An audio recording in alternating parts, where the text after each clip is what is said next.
Japan has fallen. The number of runaway villains increases day by day. The heroes who sworn to protect people retire themselves or they were killed in war.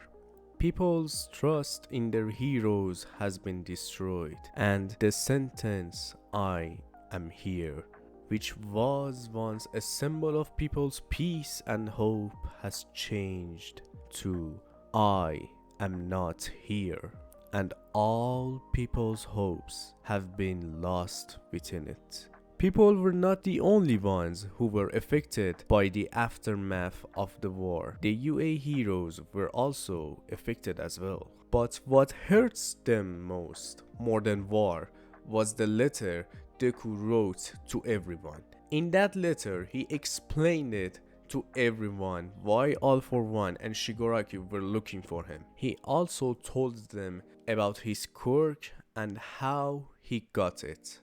On April, Deku left the UA and became Vigilante. Now, with the help of the top 3 heroes that remains, he is trying to get back Japan and save Shigaraki, because according to Deku, Shigaraki needs help and wants to be saved.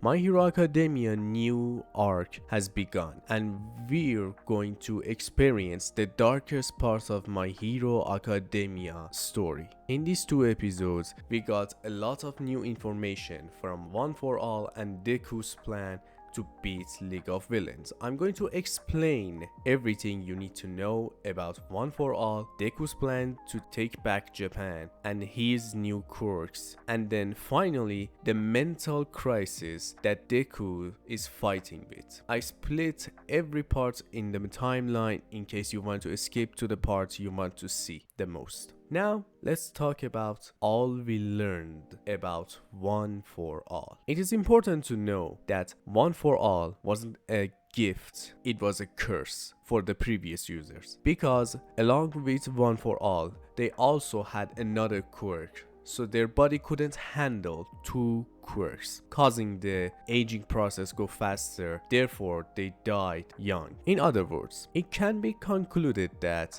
the only reason Deku and All Might didn't affect it and didn't get old was because they were born without a quirk. So their cup was empty, and after they received All For One, their cup was filled. But none of the previous users had the ability to use the powers that were in One For All. If I want to be more accurate, none of them could use their previous user's power until 4 months before war. One For All started to grow rapidly, and because of it, previous users are able to communicate with Deku, and you realize here that Deku is probably the last person who can use One For All, because in this generation almost no one is without quirks, and that is why if this quirk falls into someone's hand, the possibility of dying because of having 2 quirks is high. And before they tell Deku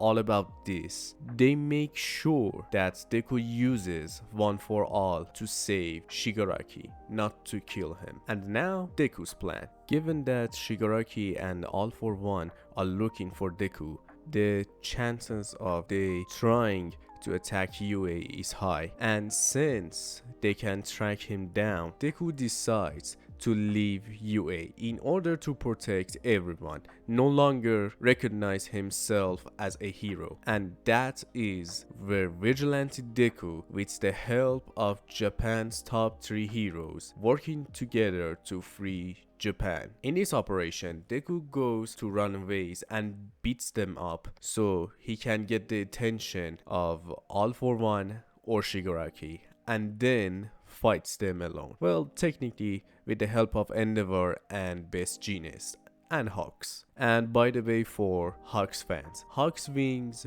will grow back, don't worry about it. Now let's talk about Deku's new quirks. First of all, he has access to all the previous users' quirks especially the two people who were behind. And here's a warning: don't search about them, they are major spoilers. Please, for the love of God, if you love My Hero Academia, don't search about them. They are major spoilers. Deku can use all of the quirks from previous users: floating, black robes, danger sense, smoke, the quirks from the second and third users, which we will see in future. The next thing we need to remember is these quirks have been upgraded and strengthened to 9 generations, which means it's hard to control them. If you have noticed, it was hard for Deku to control the smoke quirk. As for full cowling, it's getting stronger. With upgraded full cowling and thanks to the gadgets we saw in the first movie,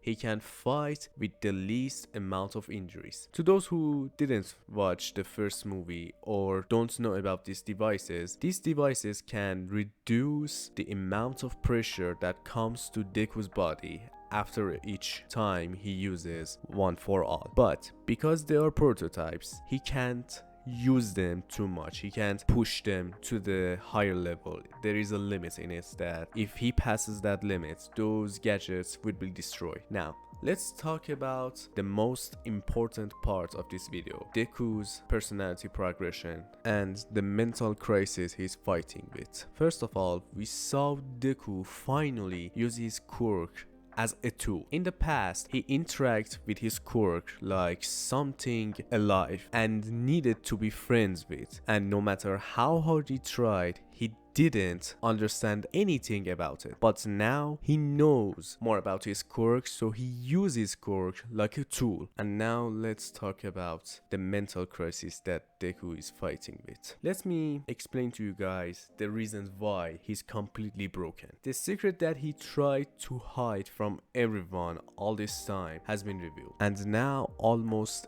everyone knows how Deku got his quirk. Bakugo was sacrificing himself for Deku, not to mention his only hope that this country has. And if I remember correctly, Deku is only 16 and right now he's carrying on the responsibilities of a 40-year-old adult hero. Now, besides all of this, let's add loneliness, depression, phobia, and all this mixing together with guilt. The guilt of that everything that is happening right now is his fault, and he is responsible to fix everything because everyone he cares about almost died in this war. They got injured, everything he loves has been destroyed, and nothing can be the same as it was from before. The pain that Deku is enduring is a sign of Deku's personality progression, the progress we've been waiting for a long time. Deku is no longer the cowardly kid we saw in the first episode. He's not the crybaby we used to remember anymore. And as he went further, he became more stronger, he became more cooked and better. But now he's broken and he can't change back to what he used to be. Everything changed for him. He has no shelter, no more friends who can ask for help, who could talk to them. Deku in this arc has become a one-man army,